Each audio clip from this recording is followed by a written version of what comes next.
Welcome to Samba Samba. Enjoy the video. You should start by opening the Zomato app and going straight to Profile, then Settings to enable order alerts. Once done, toggle push notifications and order updates so cancellations are included. Make sure your phone's system-level notifications allow banners and sounds for Zomato, otherwise the app toggles won't reach you. If you use Do Not Disturb, schedule exceptions for the app.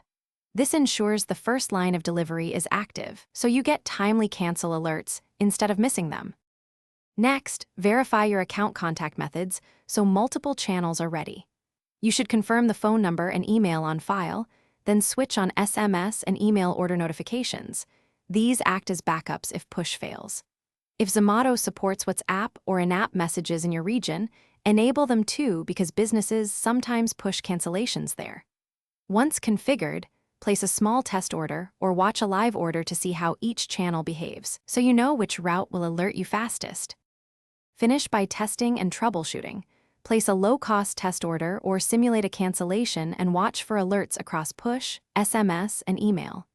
If you don't receive anything, clear the app cache, restart your device, or reinstall the app to fix notification token issues.